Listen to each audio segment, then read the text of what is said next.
Desde o dia 21 de abril, um tema tomou a internet, tomou os noticiários e a preocupação do mundo inteiro. Esse tema é a questão do papado. Dia 21 de abril falece o nosso querido Papa Francisco e desde então começou toda uma especulação sobre quem seria e como deveria ser o novo Papa. Qual deveria ser sua postura? Ele será mais progressista? Ele será mais conservador? Será mais tradicional? Terá uma figura mais diplomática, mais conciliatória? Ele vai resolver os problemas X? Ele vai restaurar não sei o quê? E começou toda uma especulação sobre quem deveria ser e como ele seria. Eu fui acompanhando tudo aquilo e fui vendo de longe, tendo uma certa sensação de tensão e uma certa sensação de... Eu não estava gostando do rumo que as coisas estavam tomando, né? Mas assim, eu sou só uma pessoa, eu não tenho... O que sou eu comparado aos grandes veículos de mídia, às grandes páginas na internet? Eu não tenho toda essa audiência. Então eu achei que não era meu papel falar nada sobre isso. Até que eu vi uma coisa que a gente vai mostrar aqui hoje, que foi a fala de um pastor que ali eu falei, pelo amor de Deus, a coisa tá muito ruim. Eu preciso, pelo menos a este ponto eu preciso responder. Seria omissão, e uma omissão maléfica, seria covardia da minha parte se eu não falasse nada. Então eu, por bem, achei que não, eu preciso falar sobre isso. E para responder esse pastor, eu fui reestudar, eu fui reanalisar algumas obras, dentre elas a carta Rerum Novarum, a encíclica Rerum Novarum do Papa Leão XIII, porque justamente a fala dele era sobre isso. E analisando, fui fazer até uma análise mais meticulosa para ver se eu não estava sendo injusto, né? Eu realmente levantei essa possibilidade, não. Talvez eu não tenha visto isso, porque essa pessoa especificamente que nós vamos falar não é uma pessoa burra, não é uma pessoa... Claramente não é uma pessoa burra, então as possibilidades não eram tão boas, que a gente vai comentar mais pra frente sobre isso. E eu falei, não, eu preciso levar a possibilidade que talvez eu esteja sendo injusto, então eu vou analisar de maneira mais meticulosa. Analisando de maneira mais meticulosa, eu me deparei com uma frase que eu vou pedir pro editor botar aí, em que o Papa Leão XIII, ele tá falando sobre as disposições dos talentos e como que a comunidade humana se beneficia com os talentos diferentes de cada um. E um exemplo que ele dá é se você, por exemplo, tô transpondo na minha maneira de falar, né? Se você tem uma grande capacidade de comunicação, você deve colocar isso porque as pessoas podem se beneficiar. Obviamente eu não me considero um grande orador, afinal de contas eu nem tenho uma audiência tão grande, mas aquilo foi para mim uma injeção de ânimo, de coragem, e eu decidi que eu precisaria fazer esse vídeo. Eu já estava com esse ímpeto, não, eu preciso fazer uma resposta a isso, porque isso aqui seria, como eu disse, omissão da minha parte, seria covardia. Eu não posso deixar isso de qualquer forma. Nem que seja para 10 pessoas assistirem isso aqui, eu preciso gravar isso aqui, eu preciso colocar os talentos que eu tenho, os poucos talentos que eu tenho à disposição de defender a verdade, porque o que ele fez, a meu ver, foi muito desonesto. Então, eu separei aqui alguns absurdos que vem se falando sobre a questão do papado, porque é curioso, né? A maior parte das pessoas, muitas que nunca... Assim, se você perguntar, por exemplo, ao longo dos anos todos que o Papa Francisco ficou como Papa, né? Se você perguntar quantas encíclicas ele publicou, as pessoas não sabem nem... As pessoas, para começar, elas não sabem nem a diferença entre uma encíclica, um motu próprio, uma constituição apostólica, coisa do tipo. Mas agora todo mundo já tem uma opinião sobre como deve ser o perfil do novo Papa, se ele é mais para lá, mais para cá, não sei o quê. Curiosamente, esse pastor que foi daria para fazer um vídeo só reagindo a esse vídeo específico, né? Eu já conheço. Agora, sem mais mistério, o nome desse pastor é Daniel Lopes. Ele é bacharel em teologia. Eu já acompanho os vídeos dele há um tempo, porque eu considero ele, o tipo de vídeo dele, perigoso. É um rapaz que claramente tem uma erudição, mas que sai misturando elementos dessa erudição com coisas que não têm relação alguma. E por ele ser fazendo essa mixórdia total, parece ter algum fundamento ali, as coisas que ele fala, parece ter algum viés, alguma coisa realmente pensada. E não tem. Só que quando teve agora o papado, fazia um certo tempo até que eu não assistia o conteúdo dele, eu assistia por curiosidade mesmo, né? E como até... Eu tenho um pouco disso, eu gosto de assistir pessoas que eu discordo, afinal de contas eu sempre gosto de entender quais são os posicionamentos delas, até para saber, para rever se eu posso estar errado, enfim. Eu acho que é um tipo de prática, não estou recomendando você ter, eu só estou falando que eu tenho, né? Só estou contextualizando aqui toda essa nossa conversa. Quando saiu o novo papado, eu fiquei muito surpreso, né? O nome... Primeiro, surpreso porque o cardeal que foi nomeado Papa, ele não estava sendo especulado em nenhuma das fontes, nenhuma das listas que vocês viram. Claramente não estava. Se você for ver, foi um lugar que comentou numa espécie só meio que de... olha aqui o possível Papa. E, pô, tu tem 133 cardeais. Não é tão difícil que um local do mundo tenha feito uma notícia sobre isso. Mas ele não era um nome cogitado. Então foi uma surpresa para todo mundo. E foram várias surpresas. é o primeiro Papa agostiniano. Poucas pessoas sabem disso. O nome do meu segundo filho é José Augusto, por causa de Santo Agostinho. Aqui em casa nós somos devotos dele. Então isso para mim foi um motivo de muita alegria. E o nome que ele escolhe, né? Papa Leão XIV. E é muito curioso porque o Papa Leão XIII, coincidentemente ou não, é um Papa que me acompanha nos estudos. Ele tem, eu sou bacharel em filosofia, né? Uma das minhas formações. E ele tem uma carta que foi muito importante para a história da filosofia, que é a carta Aeterni Patris. Eu já comentei inúmeras vezes para os meus alunos, enfim. Ele é um papa que eu acabo acompanhando, ele foi um papa muito importante para a doutrina social da igreja, né?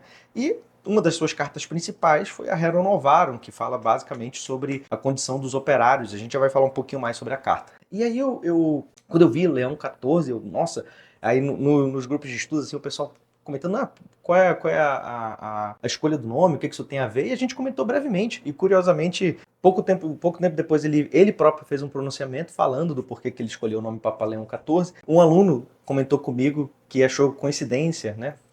Coincidência não, porque eu não acho que eu estava falando nada demais, eu estava só relacionando as coisas que eu vi. Que muitas coisas que eu tinha comentado nesse grupo, ele tinha comentado também nesse pronunciamento. Então, para vocês verem que eu fiquei muito feliz, né?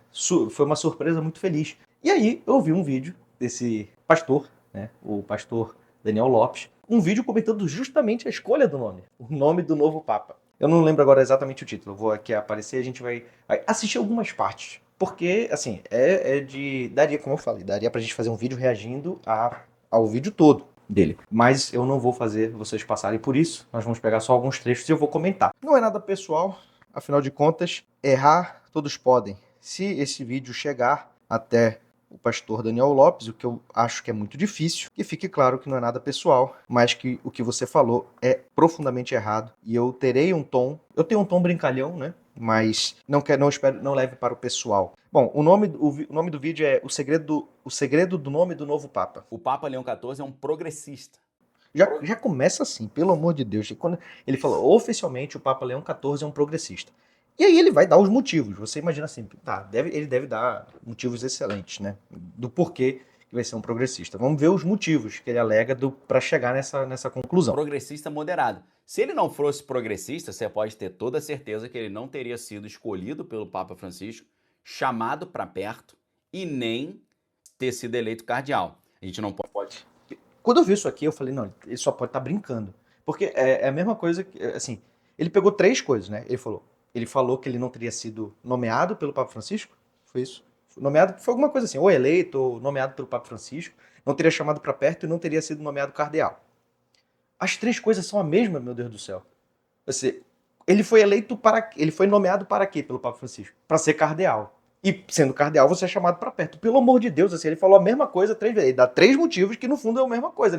É a mesma coisa que eu falar que o Mateus, ele é pai porque não, eu não consigo nem pensar uma relação, né? Eu não consigo nem pensar algo parecido. Mas ele elenca como se fossem três motivos diferentes que, no fundo, são o mesmo motivo.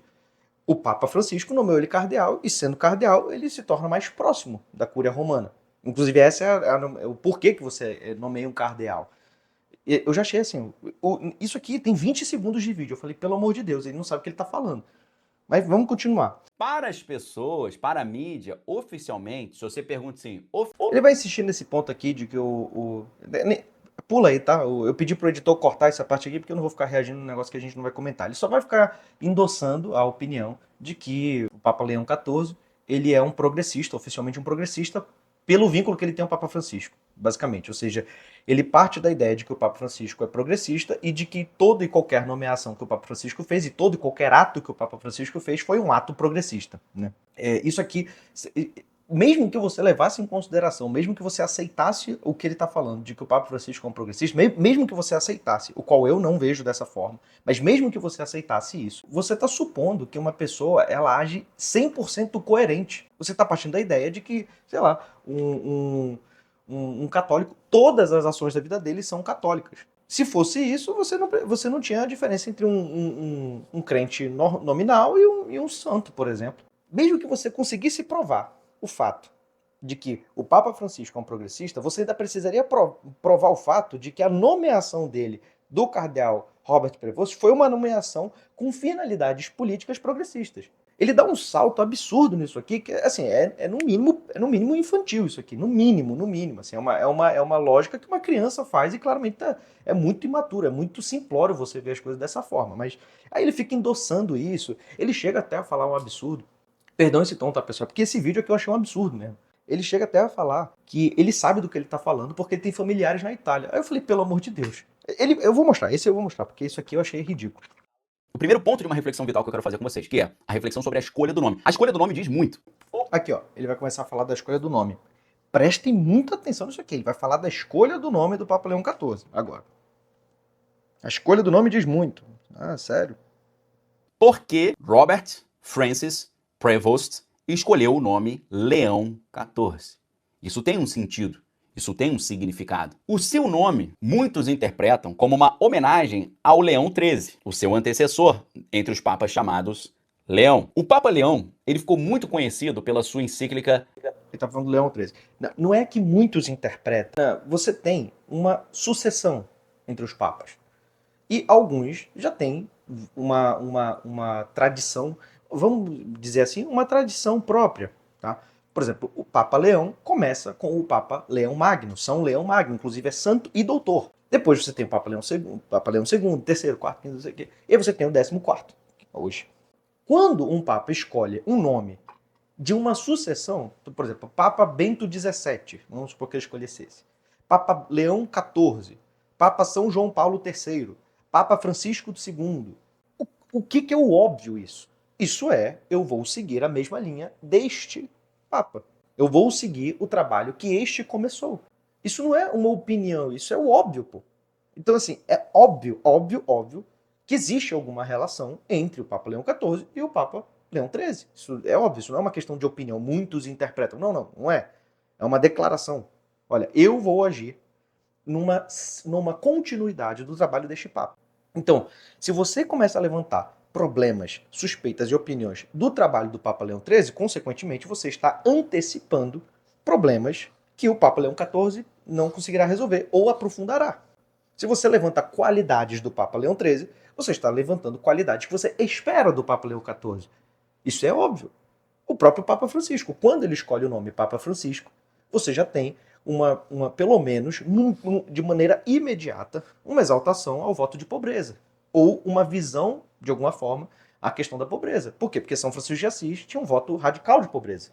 Então, isso não é uma questão de opinião, isso é óbvio. Rerum Novarum, que em português significa sobre as coisas novas. E essa encíclica de Leão XIII, conhecida como Rerum Novarum, ela trata de quê? Ela trata de coisas novas relacionadas à justiça social, relacionada a uma igreja mais voltada para o povo, mais voltada para a comunidade. Aqui, esse é o ponto que me fez gravar esse vídeo. Eu não sei de onde diabos ele tirou isso. A carta Rerum Novarum, se você ler o título, porque uma encíclica, ela tem um nome, Rerum Novarum, a quem ela se endereça e sobre o que ela vai tratar. Se você ler o título da carta Rerum Novarum é que vai tratar sobre a condição dos operários.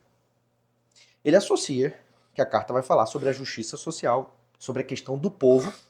Bom, enfim. E aí, até nesse momento, eu falei assim, tá, isso aqui, a gente ainda pode ampliar muito a questão da carta e entender que ele está falando da questão do povo, tudo bem. Mas vamos seguir. Vamos continuar vendo o que ele vai continuar falando. Mais voltada para os povos menos favorecidos. Mais voltado para os povos menos favorecidos. Não sei de onde ele tirou isso. Tá? A relação que a carta faz sobre a condição dos operários, ela não está falando apenas dos operários. Ela está falando da questão que a nova condição dos operários, os novos problemas que isso traz, e não apenas aos operários, inclusive aos patrões. A carta tem momentos claros da questão. Ela fala explicitamente sobre a riqueza, ela fala explicitamente sobre deveres que os patrões devem ter, deveres que os funcionários devem ter para os patrões. Você não pode simplesmente pegar uma encíclica de um papa e achar que ela está falando de uma única questão. E não relacionar isso com toda a tradição, com toda a teologia católica. Isso é no mínimo desonestidade. Eu não consigo pensar em muitas outras possibilidades. Não poderia supor burrice, porque ele não é burro. Ele não é um homem burro. Então, na minha visão, as possibilidades eram: ele está sendo desonesto, ou ele não leu a carta. E, na minha forma de ver, é mais caridoso eu supor que ele não leu a carta. Eu realmente acredito que o Daniel Lopes não leu a carta que ele está falando. Ele está falando por alto. Mas vamos seguir, que vai piorar o negócio. Só lembrar uma coisa aqui para vocês. Eu sou formado em teologia pela Universidade Metodista de São Paulo e o meu doutorado, ele é uma... Aí ele fala que ele é formado em teologia, né? Porque não tem, reforço, tá, não tem nada a ver, uma carteirada desnecessária, assim. Você pode ser formado em teologia e nem por isso você não conhecer o trabalho de um papa específico. Você não conhece. Olha, eu conheço inúmeras pessoas que são formadas em teologia, mas não conhecem o trabalho do Papa Inocêncio II, São João Paulo I. Não conhece, uma coisa não tem nada a ver com a outra. Aí ele vai falar que o doutorado. Olha o tema do doutorado dele. É uma análise comparativa entre a teologia da missão integral protestante com a teologia da libertação católica e com a teologia pentecostal protestante com a renovação carismática católica, ok? Aí ele fala que o doutorado dele foi uma questão comparada entre alguns aspectos protestantes, né? A teologia da missão integral, ele menciona, e a teologia da libertação na católica e a renovação carismática católica com a teologia pentecostal. Volto à pergunta, o que isso tem a ver com o Papa Leão XIII, com a carta Rerum Novarum, como se ele estivesse trouxendo a autoridade dele para essa questão? Não tem nada a ver uma coisa com a outra. No máximo, assim, eu ainda pensei, falei, cara, quando eu estava pensando nisso, ele pode ter relacionado a teologia da libertação com a questão da doutrina social. De fato, o Papa Leão XIII é conhecido como um patrono da doutrina social. Eu me dei o trabalho ontem de recatalogar todas as encíclicas do Papa Leão XIII e, ao meu ver, eu elenquei que ele tem só de encíclicas. Aqui, 12 documentos sobre doutrina social. E aqui não tem. Aqui pessoas poderiam contestar, essa minha. Foi uma classificação pessoal, mas temas que abordam diretamente questões políticas, estatais, e eu tirei as questões que eram específicas a uma região. Então, por exemplo, sobre a questão do Estado francês. Estou dando um exemplo. Quando eram voltados para uma questão local, eu tirei. Eu só deixei as coisas que eram universais. Então, assim, eu selecionei 12 encíclicas que falam sobre isso. Então, para você ver, é um papa que falou muito sobre isso, tá? Então, ele é conhecido como um patrono. Então, eu pensei, será que ele está relacionando alguma coisa da teologia da libertação com a doutrina social, mas ele não menciona nada disso e também parece que não. Então, eu ainda pensei assim, pode ser que esteja querendo dar essa carteirada em algum momento, mas ele não dá essa carteirada. Ele só fala, eu fiz o doutorado nisso. Eu falo, e o que isso tem a ver?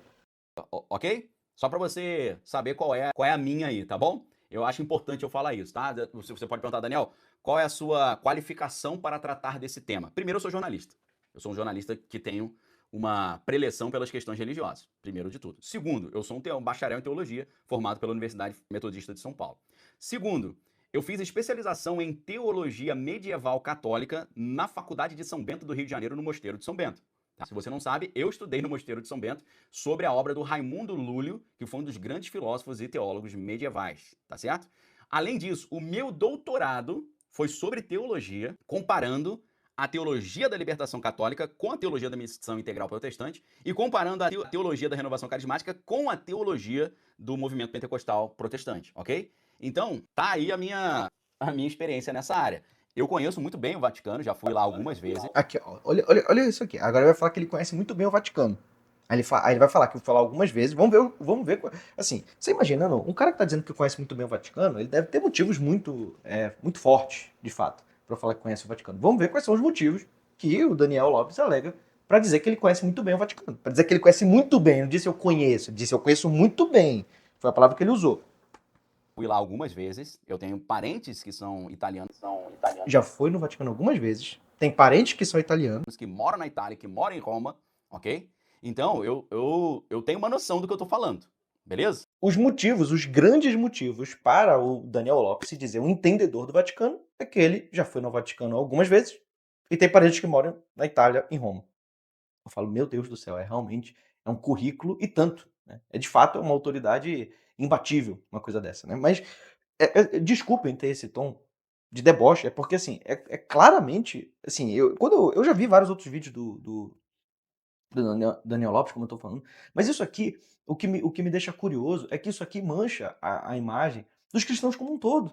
Isso aqui é baboseira. Desculpe o termo, é baboseira isso aqui. É palhaçada, no fundo. E o cara tem a coragem de fazer um vídeo, botar a cara dele ali, dar carteirada de que é teólogo, não sei o quê, pra falar uma baboseira dessa.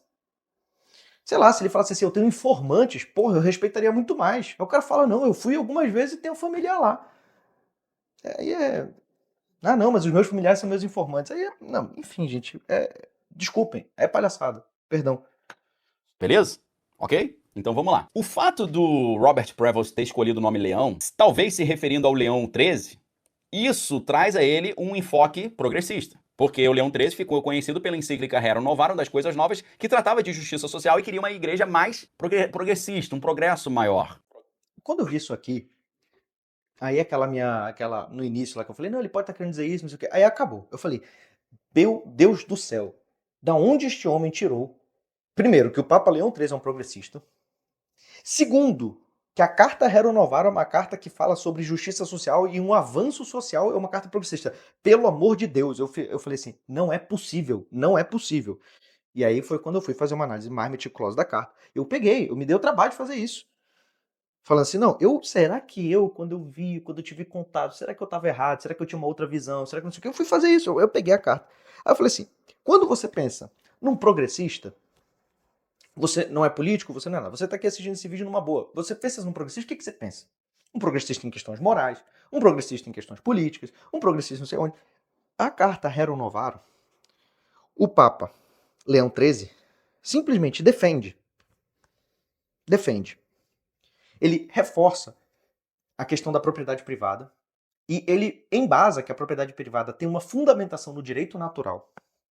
Ele combate explicitamente a visão e o ideal socialista, combate explicitamente o comunismo. Diz que o indivíduo é superior ao Estado, porque o Estado é posterior ao indivíduo.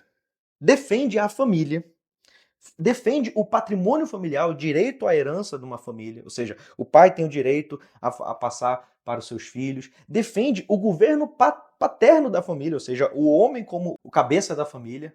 Eu falo assim, meu Deus do céu, esse cara só pode estar maluco. Por isso que eu falei para vocês, assim, de duas uma, ou ele leu essa carta e ele não entendeu nada, ou seja, seria uma possibilidade da burrice, eu não acho que esse sujeito é burro. Teria a possibilidade dele estar sendo desonesto, ele leu e claramente está querendo manipular, está querendo pegar aspectos, não, eu quero pegar esse foco aqui e vou fazer que esse foco aqui é progressista. Aí seria desonestidade descarada, seria malícia. Ou ele não leu. E, obviamente, ele não leu. Na minha visão, este sujeito não leu a carta e está dando um palpite. Isso aqui é um palpiteiro, né? Não sei se eu posso falar assim, né? Mas isso aqui é um palpite descarado. Isto que ele está falando é um palpite descarado, ele não leu. Ah, Matheus, qual é o problema disso? Ele pode ter errado só nesse ponto. Não, eu nem vou mais ver o resto do vídeo. Ah, ele pode ter só falado... Gente, ele fez um vídeo falando o segredo do nome do novo Papa. Ou seja, ele vai falar sobre o nome Papa Leão XIV. Ele começa o vídeo relacionando o Papa Leão XIV com o Papa Leão XIII. E a carta mais famosa, a encíclica mais famosa do Leão XIII é a encíclica Rerum Novarum. E ele não leu essa encíclica. Isto aqui é uma palhaçada. E é esse tipo de coisa aqui que vocês veem na internet, que é o que o pessoal está fazendo sobre quando vai comentar questões do papado. É isso aqui, é disso aqui para baixo. É esse nível aqui, aí a gente falando assim, não, porque esse papa tem que ser mais progressista, esse outro papa não sei o quê. Gente, entende uma coisa, nós católicos acreditamos que a cabeça da igreja é nosso Senhor Jesus Cristo. Quem direciona a igreja é nosso Senhor Jesus Cristo. Quem diz o que ela tem que fazer é nosso Senhor Jesus Cristo. Eu não tenho que ter opiniões sobre o caminho que a igreja deve seguir. Isso não faz parte, isso não deveria ser a postura de um católico. A postura de um católico é, o Papa tá com questões pastorais, devemos ter questões pastorais, devemos se preocupar com essa questão pastoral mesmo, né? Poxa, tem um monte de gente aí que não está entendendo o negócio da igreja, a gente tem que se preocupar com isso. É assim que um católico deve se portar. A gente deve entender que ele ali está para cumprir uma missão. E não é uma missão desse mundo. Se ele falhar nessa missão, nós católicos vemos que se um Papa falha na missão, ele está no inferno. Então, assim, a gente não tem que ficar tendo, meu Deus, o Papa deve ir pra cá ou pra lá, pra não sei onde. Gente, é ali olhar e falar assim, meu Deus do céu, eu teria força pra fazer diferente, eu sei o que tudo que tá envolvido, eu não sei. Então, assim, olha, vou rezar por ele e vamos tentar pegar tudo que tem de bom disso aqui. É assim que um católico se comporta com um Papa. É nesse sentido de liderança que ele é pra gente. Aí vem uma palhaçada dessa. E quando eu vi isso aqui, eu falei pra vocês, isso aqui foi o estopim. Eu falei, não, eu vou falar essa questão, porque tá, daí já virou uma palhaçada total. Já tá com 23 mil visualizações esse vídeo. 23 em 2 dias. 23 mil visualizações. São 23 mil pessoas que foram contaminadas por esta palhaçada. Aí, é claro que na hora veio uma sessão, eu não posso me acovardar disso aqui não. Seria covardia minha ficar calado perante uma palhaçada dessa. Eu já vi muita coisa que você fala assim, não, tudo bem, tem como você repensar, tem como ser de uma outra forma, talvez ele não tenha falado isso, não sei o quê, mas dessa aqui não teve. Eu falei, não, isso aqui não tem. Ele não leu o negócio que tá falando. Ele não leu, eu duvido que ele tenha lido. Eu duvido. Ele pode, assim, e aí, e se ele leu, fica pior. Desculpem-me a insistência, se leu, fica pior. Porque como é que ele leu e não entendeu o negócio? É muito simples, né? Bom, eu ia ter várias outras coisas que eu queria comentar outros absurdos, mas eu acho que esse aqui já ficou muito longo e eu acabei me exaltando mais do que eu imaginei que eu me exaltaria. Não no sentido ruim, eu acho que o tema necessita essa firmeza e necessita essa via mais enérgica para que se entenda a gravidade disso aqui. Então, eu realmente estou convicto da maneira que foi feita, se eu errei nos excessos, eu peço perdão. Eu espero que vocês aproveitem o melhor que eu pude fazer aqui nesse vídeo, os principais pontos, os pontos de maior interesse e de maior benefício aí para vocês. Eu queria aproveitar para fazer um convite motivado por isso. Eu vou fazer um estudo sobre a carta Rerum Novarum, que justiça seja feita, eu vou divulgar esse estudo e, afinal de contas, quero ver quem tem interesse. Então, se você tem interesse nessa carta, comenta aqui embaixo no vídeo, a gente vai ver uma maneira de entrar em contato. Ou, se você for ver no meu canal, no meu perfil, tem lá um link para contato, aí você manda lá uma mensagem pra gente. Eu vou ver o pessoal que tem interesse nessa carta e aí essas pessoas a gente vai promover uma aula sobre a carta Rerum Novarum para que justiça seja feita para reparar uma palhaçada dessa. Então, eu espero fortemente que vocês tenham gostado do vídeo. Lembre-se do nosso acordo que a gente tem para todos os vídeos do nosso canal. Manda esse vídeo para 2 pessoas, né? Eu faço assim, como eu sempre falo, porque eu sou tiozão, nem para mais nem para menos. São 2 pessoas, 2 amigos seus, de preferência amigos que viram essa palhaçada aqui, comentaram coisas parecidas ou foram contaminados por essa baboseira. Comenta aqui o que você achou e não se esqueça de se inscrever no canal. 60% das pessoas que assistem nossos vídeos não são inscritas no canal. E quando você se inscreve, ajuda muito a gente, muito mesmo, você não faz ideia. Então, se inscreve aí no canal, não vai custar nada para ti e não demora nem 3 segundos. Beleza, pessoal? Muito obrigado, fiquem com Deus e até o próximo vídeo. Tchau, tchau.